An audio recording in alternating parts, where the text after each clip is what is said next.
الحمد لله رب العالمين والصلاة والسلام على رسوله محمد وآله وأصحابه أجمعين.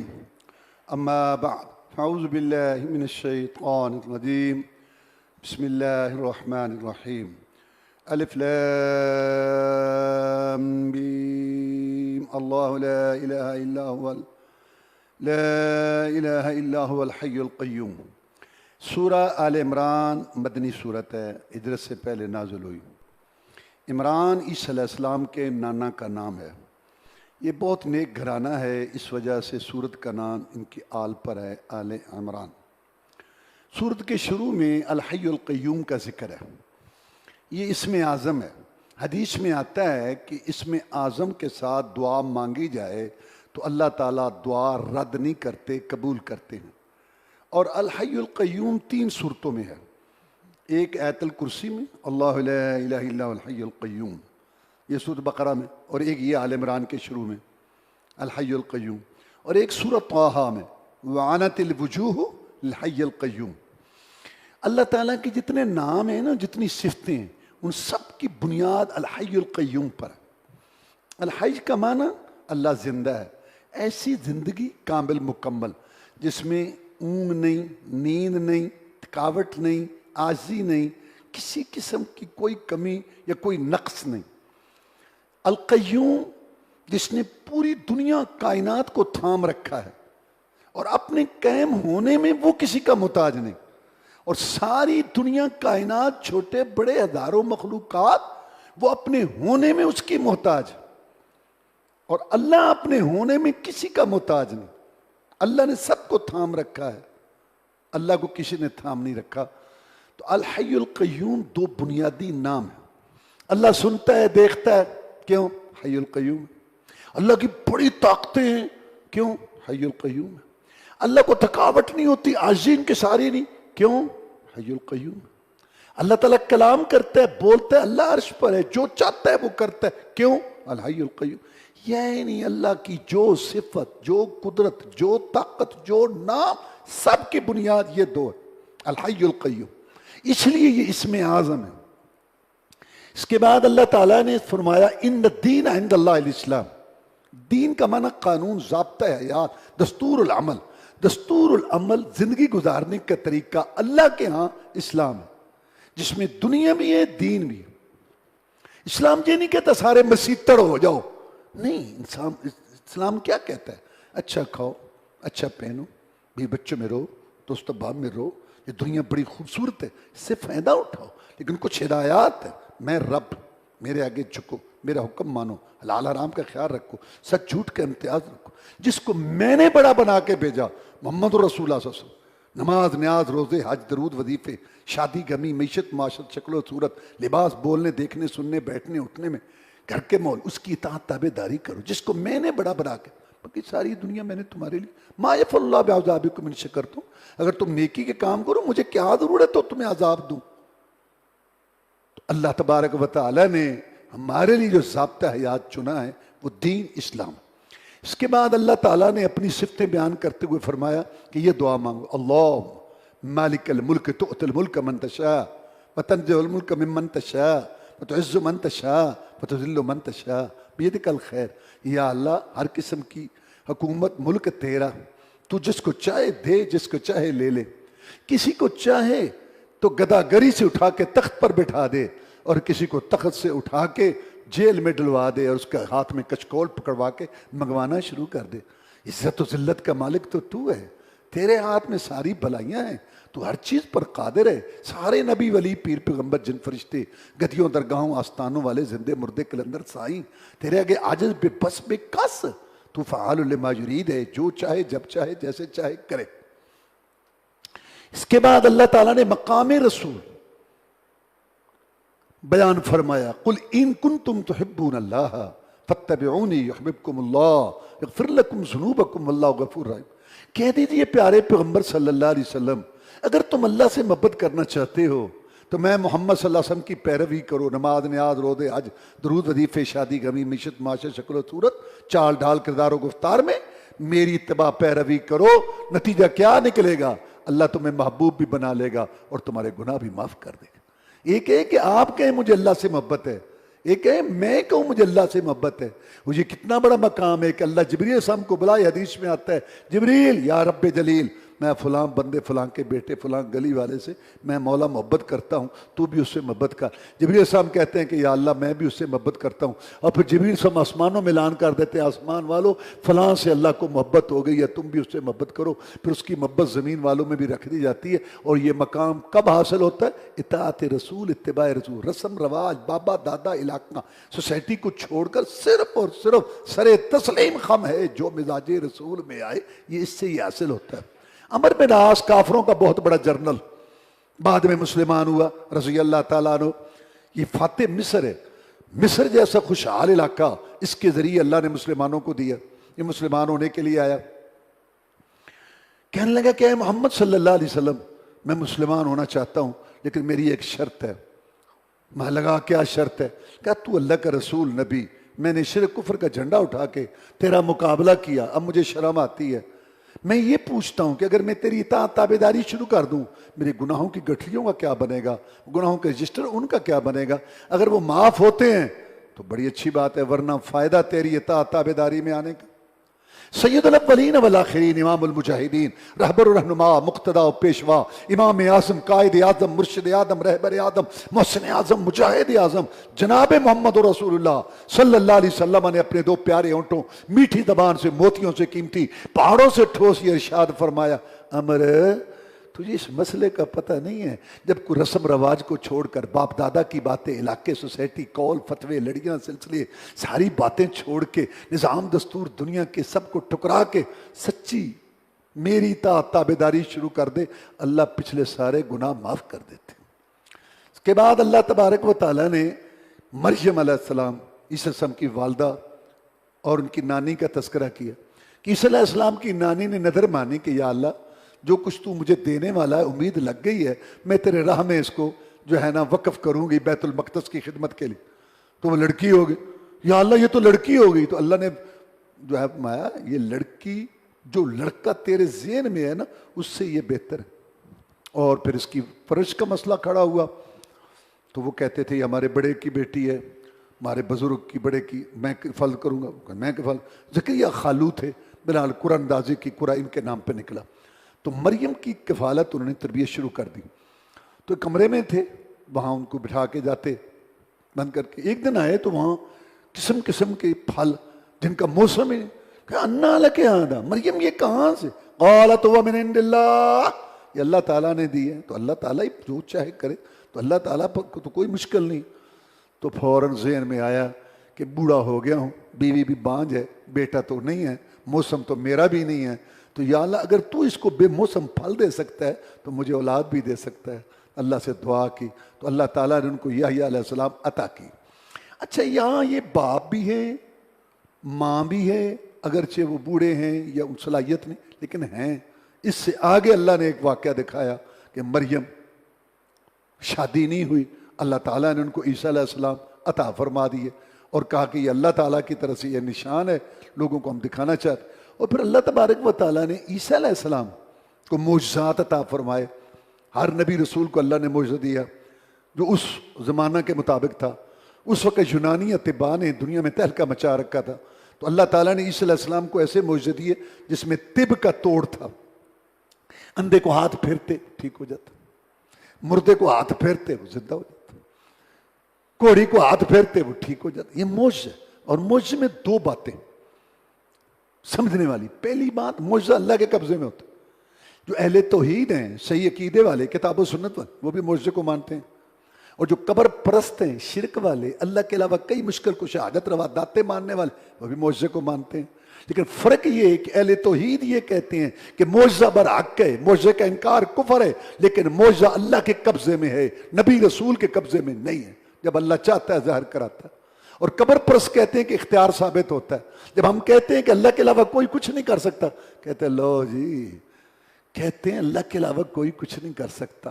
سرکار دیاں انگلیاں چو پانی نکل آیا، آپ نے کھجور دے ٹھیل تے بیٹھ کے دعا کیتی تے جابر دے قرضے لے گئے، لب مبارک پایا تے کھانا 10-12 بندیاں دا 1400 کہتے جی کار کچھ نہیں سن بھائی یہ معجزات ہیں اور معجزات کا منکر کافر ہے لیکن معجزہ نبی رسول کے قبضے میں نہیں ہوتا معجزے کا معنی ہے امر خارق للعادہ ایک معاملہ عام دیگر روش سے ہٹ کر جب اللہ چاہتا ہے تو ظاہر کراتا اب یہ عیسیٰ علیہ السلام ہے مردوں کو زندہ کرتے تھے لیکن ان کی ماں مر گئی ماں کے پاس بیٹھ کے عیسیٰ روتے ماں کو تو نہیں زندہ کر سکتے نہیں اللہ کو منظور کرے عیسیٰ زندہ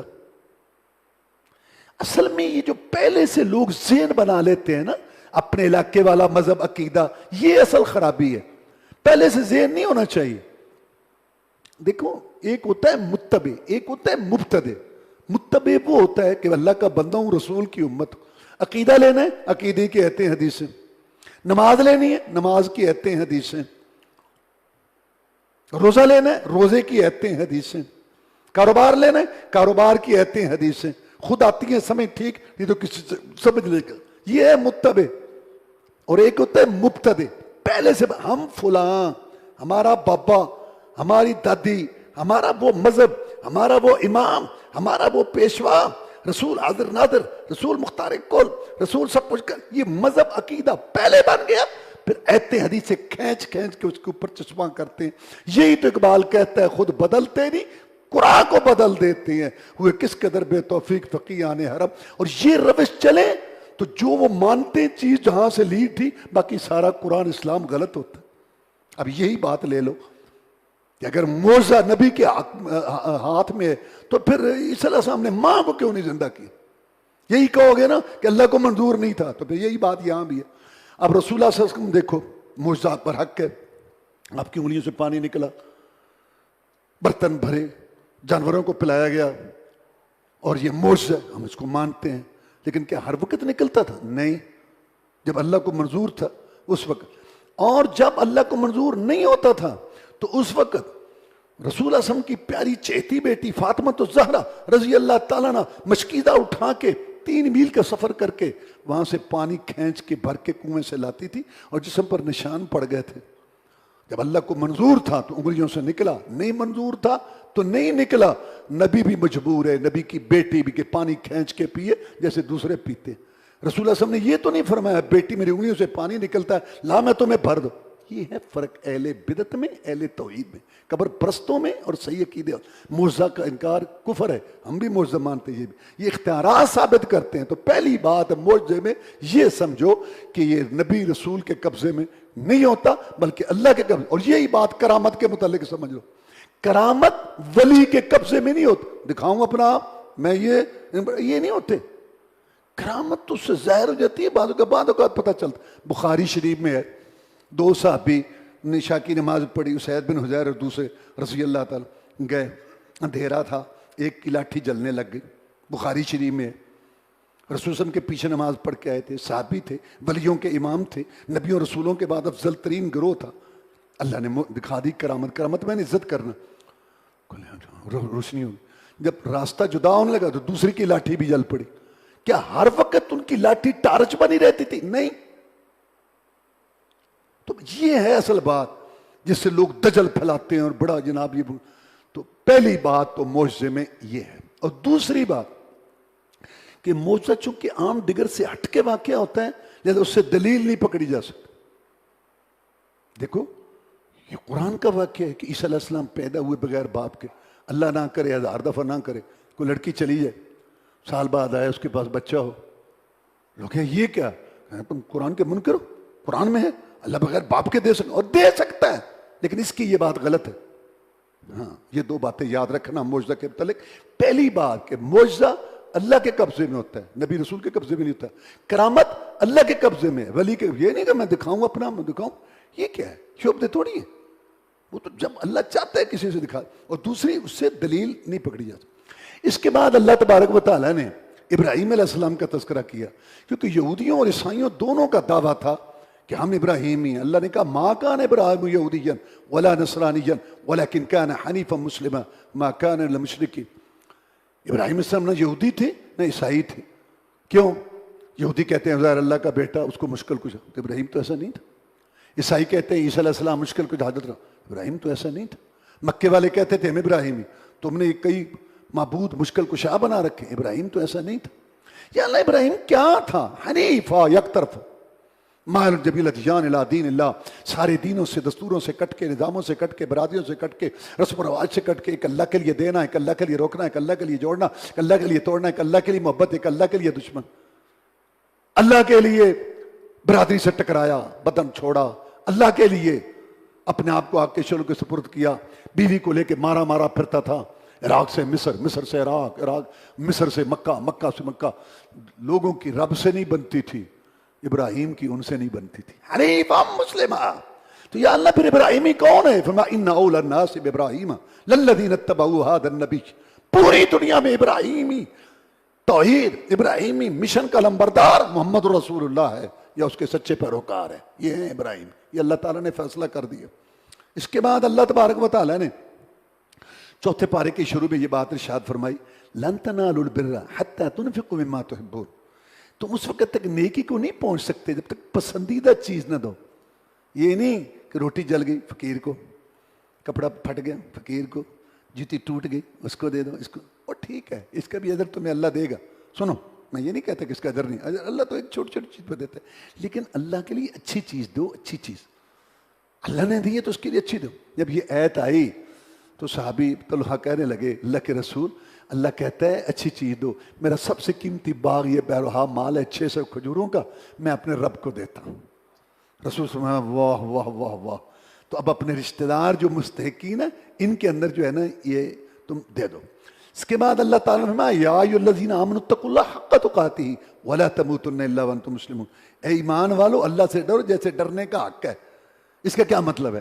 آنکھ کھولنے سے پہلے، کان لگانے سے پہلے، ہاتھ لگانے سے پہلے، بال کمانے سے پہلے، شکل صورت بنانے سے پہلے، لباس بنانے سے پہلے، شادی غمی کا پروگرام بنانے سے پہلے، بیوی بیٹی کا لباس بنانے سے پہلے، نماز پڑھنے سے پہلے، درود پڑھنے سے پہلے یہ سوچو کہ کیا اس کی مجھے اجازت ہے. یہ ہے مطلب اللہ سے ڈرو جیسے ڈرنے کا حق ہے. سود کھا رہا ہے، غلط طرف جا رہا ہے، نماز کا پتہ نہیں ہے، اور گاڑی جو ہے اس کی وہ فاشی اور یعنی کی طرف جا رہی ہے، اور یہ ادھر غلط طرف جا رہا ہے. اللہ توبہ، معافی، سچی سرکار معاف. اے ڈرامے، اے ڈرامے. اللہ سے ڈرو جیسے ڈرنے کا حق ہے. چھوڑو ان باتوں کو. یہ مطلب ہے اللہ سے ڈرنے کا. وَلَا تَمُوتُنَّ إِلَّا وَأَنْتُمْ مُسْلِمُونَ. اور تمہیں موت اسلام پر آنی چاہیے. ہمیں پتہ ہے کم مرنا ہے نہیں، جس کا مطلب ہے ہر وقت تیاری میں رہو. عقیدہ ٹھیک ہے، نماز کی پابندی ہے، لین دین ٹھیک ہے، گھر کا ماحول ٹھیک ہے، کسی پر زیادتی تو نہیں کی. ہر اگر اس وقت میری موت آ جائے تو کیا میں اللہ کے پاس جانے کی پوزیشن میں ہوں؟ گاڑی تو آئے گی، تو نے ٹکٹ لے لی ہے. یہ مطلب ہے اس کا کہ تمہیں موت اسلام پر آنی چاہیے. یعنی ہر وقت یہ نہیں کہ شیڈول بنائے ہو، ابھی تو میں جوان ہوں، کر لیتے ہیں، کچھ نہیں ہوتا، کچھ نہیں ہوتا، کر لے، کچھ نہیں ہوتا. بلال کی چربی سے آگ کے انگارے ختم ہوتے تھے. رسول اللہ صلی اللہ علیہ وسلم نے اپنی بیٹی کو کہا فاطمہ عمل کرے گی تو تیرے کام آئیں گے، نہیں تو میں محمد بھی تیرے کام نہیں آؤں گا. تو کہتا ہے کچھ نہیں ہوتا، کچھ نہیں ہوتا. ٹھیک ہے کہ اللہ تعالیٰ نے اتنی جو ہے نا وہ زیادہ ہمیں تکلیف نہیں دی چند باتوں کی. یہ بھی تو مطلب نہیں ہے کہ شتر بے مہار ہو جاؤ تم. نہیں، ہم پابند ہیں، ہم اللہ کے بندے ہیں، رسول اللہ کی امت ہے. اس کے مطابق جو ہمیں وہ وقت گزارنا ہے تاکہ ہماری موت جب آئے تو اسلام پر آئے. اس وقت یہ اس بات کی سوچ رکھنی چاہیے. خبیب ایک صحابی ہیں رضی اللہ تعالیٰ، مکے والوں کے ہتھے چڑھ گئے. انہوں نے کہا اس نے ہمارے بڑے کو مارا ہے بدر میں، اب ہم اس سے بدلہ لیں گے. کہا ہاں بتاؤ تمہارا آخری وقت ہے، کچھ زندگی کی آخری خواہش. انہوں نے کہا یار 2 رکعت نماز پڑھنا چاہتا. پڑھ. نماز پڑھ کے فارغ ہوئے، کہہ لیں گے آج بڑا لطف آ رہا تھا. یہ نماز اللہ سے ملاقات ہے. ہر چیز زمین پر فرض ہوئی، نماز کی باری. اللہ نے اپنے نبی سے ان کو آسمانوں پر بلا کے یہ تحفہ دیا. نبی تجھے اور تیری امت کو ہم اجازت دیتے ہیں 5 ٹائم ہمارے ساتھ ملاقات کر لے. ہاں بڑا لطف آ رہا تھا، لیکن میں نے یہ سوچ کر نماز مختصر کر دی کہ کہیں تم یہ نہ سمجھو کہ محمد کے ساتھی موت سے ڈرتے ہیں صلی اللہ علیہ وسلم. ان کو تو مرتے وقت بھی بزدلی کا تانا برداشت نہیں تھا. اس کے بعد زندہ خبیب کی بوٹیاں کٹیں، چھریاں چلیں، برچیاں چلیں، خون کے فوارے جاری ہوئے، اور اسلامی تاریخ کا جرأت، شجاعت، غیرت کا باب روشن ہوا. ایک بے وقوف آیا مزہ اسلام پر چلنے کا، محمد کے ساتھ دینے کا. صلی اللہ علیہ وسلم بڑا جہاد کرتا تھا. آیا ہی مزہ جہاد دا. ویسے اب تو یہ سوچتا ہوگا کہ تجھے ہم چھوڑ دیں اور تیرے پیغمبر کو پکڑ لیں. ہاں بپھرا ہوا شعر بولا، اللہ کی قسم تم ہمیں سمجھے ہی نہیں. تم نے جو کرنا ہے کرو، محمد کا ساتھی کھڑا ہے، سب جہاد کا لمبردار کھڑا ہے، جو تکلیف دینی ہے دے لو، لیکن سنو اللہ کی قسم میں تو یہ بھی برداشت نہیں کرتا کہ تم مجھے چھوڑ دو اور اس کے بدلے میرے پیغمبر صلی اللہ علیہ وسلم 300 میل دور جو بیٹھے ہیں ساتھیوں میں، ان کے پاؤں میں کانٹا بھی چبھے۔ کیا سمجھتے ہو تم ہمیں؟ ہم نے تو دین کے لیے اپنی جان اور ہر چیز جو ہے مال وقف کیا ہوا ہے۔ تو جب مرنے لگے سولی پہ انہوں نے تیر برسائے تو اس وقت کہتے ہیں لستو بالی حین اقتل مسلما علی ای جنب کان للہ مسرعی، نمازیں پڑھتا تھا، جہاد کرتا تھا، مجاہدین کا ساتھ دیتا تھا، نیکی کے کام کرتا تھا، بہت خوش تھا کہ اللہ نے نیکی پر لگایا ہوا ہے، لیکن ایک فکر لگی رہتی تھی، رات کی نیند اڑی رہتی تھی، دن کا چین قربان رہتا تھا، پتہ نہیں میرا اخیر کیسا ہوگا، پتہ نہیں میرا انجام کیسا ہوگا، پتہ نہیں میرا خاتمہ کیسا ہوگا۔ آج جب کہ میں ایمان پر مر رہا ہوں، میری جان اسلام پر نکل رہی ہے، میں جیسا بھی تھا شہادت کی موت اللہ مجھے دے رہا ہے، اللہ نے مجھے قبول کر لیا ہے، اب مجھے کوئی پرواہ نہیں ہے، میری لاش آگے گرے پیچھے گرے دائیں گرے بائیں گرے، مجھے ہر وقت یہی پریشانی لگی رہتی تھی، پتہ نہیں میرا اخیر کیسا ہوگا، پتہ نہیں میرا انجام کیسا ہوگا۔ اللہ نے ہمیں کنتم خیر امت اخرجت للناس، تم بہترین امت ہو۔ کون تھے مخاطب جب یہ قرآن آیا؟ تم بہترین امت ہو۔ کن کو یہ خطاب ہوا؟ ابو بکر، عمر، عثمان، علی، فاطمہ، عائشہ، حفصہ، ابو عبیدہ بن جراح، طلحہ، زبیر، حسن، حسین، رضوان اللہ علیہ مجمع، اللہ سب پر راضی ہو۔ یہ مخاطب تھے، تم بہترین امت ہو، بہترین۔ اب کو کہہ کہ صحابہ بدترین ہیں، قرآن کو مانے یا ان کی مانے؟ آگے اللہ نے فرمایا تم بہترین کیوں؟ تمہیں سرخاب کا پر لگا ہوا ہے، سونے کی پان لگی؟ نہیں، میں تم نبیوں والا کام کرتے ہو، محمد رسول اللہ آخری نبی ہے اور تم امت نبیوں والا کام کرتے ہو۔ کیا اخرجت للناس تأمرون بالمعروف وتنہون عن المنکر، اچھائی کا حکم دیتے ہو، برائی سے روکتے ہو۔ اس لیے عبداللہ بن عباس کہتے ہیں رضی اللہ تعالیٰ عنہ، جو بہترین امت میں سے ہونا چاہتا ہے وہ نبیوں والا یہ کام کرے، اور گلے نہیں پڑنا ہوتا، کسی کی بےزتی نہیں کرنی ہوتی، لڑنا نہیں ہوتا، لیکن حق کو حق کہنا ہے، سچ کو سچ کہنا ہے، جھوٹ کو جھوٹ کہنا ہے، رات کو رات کہنا ہے، ایک ہی وہ ٹھیک ہے جی ٹھیک ہے، جہاں کو لگا ٹھیک ہے جی ٹھیک ہے۔ یہ کیا بات ہے؟ صحیح بات کو صحیح کہو، غلط کو غلط کہو، یہ ہے۔ کوئی لڑنا نہیں ہے، منوانا نہیں ہے۔ اللہ نے اپنے نبی کو کہا کہ تو دروغہ نہیں۔ اس کے بعد اللہ تبارک و تعالیٰ نے فرمایا وَسَارِعُوا إِلَىٰ مَغْفِرَةٍ مِّن رَبِّكُمْ، بھاگو، کوشش کرو، بھاگو مقصد کی طرف۔ رمضان کا مہینہ غنیمت سمجھو، وَجَنَّاتٍ عَرْضُهَا السَّمَاوَاتُ وَالْأَرْضُ، اور وہ جنت جس کی چوڑائی زمین اسمان کے درمیان ہے، لمبائی تو اس سے بھی زیادہ ہوتی ہے۔ عدت المتقین، متقین کے لیے تیار ہے۔ کون متقین ہیں؟ الذین ينفقون فی السراء والضراء، جو تنگ دستی ہو یا خوشحالی ہو خرچ کرتے ہیں۔ والکاظمین الغیظ، غصہ پی جانے والے، لوگوں کو معاف کر دینے والے۔ ایک صحابی ہے کہ جناب مجھے کوئی نصیحت کرو، میں لا تغضب، غصہ نہ کریا کر۔ ٹھیک ہے جناب، اب آپ مجھے کوئی ایک اور نصیحت کریں، میں لا تغضب، غصہ نہ کریا کر۔ ٹھیک ہے جناب، آپ نے مجھے 2 نصیحتیں کی نا، اب کوئی تیسری بھی کر دو، میں لا تغضب، میرے صحابی غصہ نہ کریا کر۔ میں یہ ہیں جنتی لوگ جو غصہ پی جانے والے، معاف کر دینے والے، نیکی کرنے والے، خرچ کرنے والے، اور جب کوئی گناہ کی بات ہو جائے تو فوراً توبہ استغفار کرتے ہیں۔ اللہ تعالیٰ ہمیں نیک لوگوں والے کام کرنے کی توفیق دے، نیکیاں کرنے کی توفیق دے، اور جنت کی کوشش کریں اس رمضان میں۔ وآخر دعوانا الحمدللہ رب العالمین۔